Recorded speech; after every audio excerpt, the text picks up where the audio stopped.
अस्सलाम वालेकुम। एक सड़क के ऊपर खड़ा हूँ मैं, अक्सर बचपन से इन लोगों को देखता था। इनको बेलदार भी कहते हैं, इनको कुल्ली भी कहते हैं, पीडब्ल्यूडी के अंडर हैं, सफेदपोश भी हैं। मेरे ख्याल से सैलरी लगता है इनकी कम होगी, मगर जो काम करते हैं ये वो काम है जो हमारे ठेकेदार इसके ऊपर बिगाड़ पैदा करते हैं। 2015 में इस सड़क का 42 करोड़ रुपए टोटल था मेरे ख्याल से। अब मुझे ये फिगर नहीं मालूम कि जूना से डूंगी तक कितनी थी। मेजर मुनसबदात मरहूम, अल्लाह उनकी मग़फ़िरत करे, उन्होंने जूना से आगे इसको लेके गए थे, मज़ीद मेरे ख्याल से डमास तक या चढ़ोई तक लेके गए थे। उसी बजट के अंदर ये सड़क तो बनी।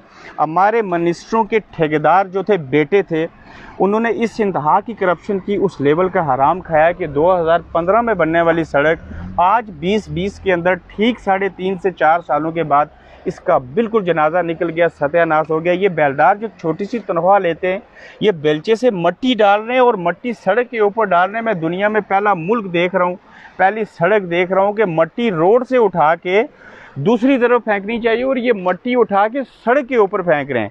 आप इस माजरे को आप देखें कि क्या ये दुनिया का कोई कानून, कोई इदारा, कोई डिपार्टमेंट, कोई सोच, कोई दिमाग इस बात को कबूल कर सकता है कि मट्टी को सड़क के ऊपर डालो, बजाय इसके कि सड़क से मट्टी को उधर फेंकना चाहिए। ये इनका कसूर नहीं है, ये इनकी मजबूरी है ना। तो इनके पास अब एक और चीज़ देखें, मैं आपको ये दिखाना चाहता हूँ, यहीं पे आप खड़े हो जाएं। ये क्रश यहाँ पे बड़ी है, मट्टी वहाँ से ये उठा रहे हैं। इनको ये भी इजाज़त शायद नहीं होगी, या ये खुद से कह रहे हैं कि ये क्रश ही उठा के यहाँ फेंक दें, फिर उसके ऊपर अगर मट्टी डालें तो ये बेहतर हो सकती है। लेकिन मसला ये है, मुझे नहीं पता इनकी डिग्री क्या होती है, क्या होता है, लेकिन मैं इनको मजलूम इसलिए समझता हूँ कि ये गर्मी में भी, ये सर्दी में भी यहाँ पे नौकरी करते हैं। इनकी पहचान ये है कि इनके गले में सुर्ख कलर का मफलर होता है। ये मेट साहब हैं, मेट मीन्स के ये इनके सरबराह हैं। अस्सलाम वालेकुम। आप ठीक हैं? ये ठीक है। मैं आप पे तनकीद नहीं कर रहा हूँ, मैं इस निज़ाम के ऊपर तनकीद कर रहा हूँ। अच्छा, मेट का काम क्या है? वो बेलचा पकड़ के मट्टी डाल रहे हैं, आप खड़े हैं। जी, मैं उनकी निगरानी करता हूँ। निगरानी करते हैं? अच्छा, निगरानी में कितने लोग मुलाजिम हैं इस एरिया में टोटल? मेरे पास 4 हैं। 4 हैं, 5वें आप हैं। अच्छा, 3 यहाँ हो गए, बाकी 2 कहाँ हैं? 2 ये हैं, 2 आगे जूने में। 2 जूने में लगे हुए हैं। बहुत अच्छा। किलोमीटर एरिया 5 सारे को। अच्छा, 5.5 किलोमीटर को मैनेज करते हैं। मेट साहब, ये मट्टी क्यों डाल रहे हैं? यहाँ पैच वर्क नहीं हुआ ना, हाँ, इस वजह से गाड़ियों वाले भी कहते हैं ये हमें नुकसान दे रहा है। नुकसान दे रहा है। ये क्रश पड़ी थी, ये क्यों नहीं डाली? इस पर मोटरसाइकिल के स्लिप होने का। स्लिप हो जाता है। बहुत अच्छा, मेरे बात की आपने नफ़ी कर दी, चूँकि आप ठीक है, मैं गलत हो गया, ऐसा ही है। अब मुझे ये बताएं कि आपकी सर्विस कितनी हुई है? जी, मेरे 32 साल हो गए। 32 साल आप रिटायर्ड नहीं हुए, वजह क्या है? बस उम्र 60 साल हो गई। आसान जॉब है जी। ये बताएं, सर्विस 32 साल हो गई, तनख्वाह कितनी है पर मंथ? मेरी 34,000। माशाल्लाह, अल्लाह का बहुत करम है। फ़ोन ऑफ कर लें। और ये 5 लोग जो इतने बड़े रकबे को, इतनी बड़ी सड़क को मेंटेन करते हैं, आसान है? जी, मुश्किल है। मुश्किल है। मुझे ये बताएं कि जब ये सड़क बन रही थी, जी। किसी माई के लाल ने, किसी ज़िम्मेदार ने उनको पूछा कि ये आप करप्ट काम कर रहे हो, गंदा काम कर रहे हो, इतनी जल्दी कभी कोई सड़क टूटती देखी आपने? जी, नहीं देखी। नहीं देखी। ये जो जिनका काम होता है वो चाह रहे वो। ये मलक नवाज जो कोटली के वजीर हैं, उनके बेटे ने बनाई? जी, अवैस ने बनाई। डेफिनेटली मैं बबांग दौल कहता हूँ, उस अवैस ने, मलक नवाज साहब के बेटे ने करप्शन की। मुझे बताएं, दूसरा ठेकेदार कौन था?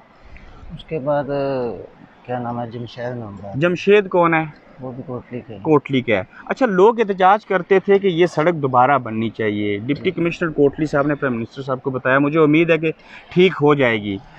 आपका ज़हन क्या कहता है? फिर रो के बताएं, अपनी अपनी कब्र में जानना सब ने। किसी वजीर के, किसी सियासतदान के बेटे को ये टेंडर मिलना चाहिए? नहीं मिलना चाहिए। किसको मिलना चाहिए? बस जो काम को समझता है, काम को समझता है। किसी एक शख्स का नाम बता दें जो सड़क अच्छी बनाता है। इस 32 सालों में एक शख्स का नाम बता दें जो सड़क अच्छी बना सके। मेरी सर्विस के दौरान जिस पुल पर आप खड़े हैं, ये चौधरी मेहरबान मरहूम ने बनाया था। हाँ, बड़ा अच्छा नाम था और आज तक ये सही है। अल्लाह ही मालिक है। अल्लाह ही मालिक है। बहुत अच्छी आपने बात की। बात ये बताने वाली थी कि हमारे मुल्क में हलाल और हराम की तमीज़ नहीं है। यहाँ पे एंड पे मैं ये ज़रूर कहूँगा कि ये मलक नवाज साहब के बेटे का कसूर नहीं है, ये पीडब्ल्यूडी का कसूर नहीं है, ये हुकूमत का कसूर नहीं है, ये कसूर मेरा और आप लोगों का जो इस सड़क के दाएं बाएं रहते हैं। जब टूट जाती है तो तब एहतजाज करते हैं कि नहीं बननी चाहिए, और आपको फेम चाहिए, आप फ़ोटो माफिया लगते हैं मुझे।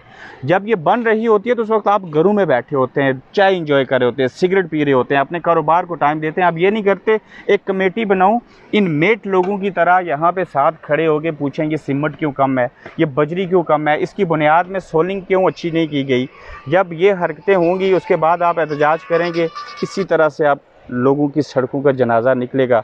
आप पछताते रहेंगे, आपकी गाड़ियाँ तबाह होंगी, आप खुद भी तबाह होंगे, किसी की कमर टूटेगी, किसी के मुंह से गालियाँ निकलेंगी, वरना इसका कोई और इलाज नहीं है जब तक आप खुद इसकी ज़िम्मेदारी नहीं लेते।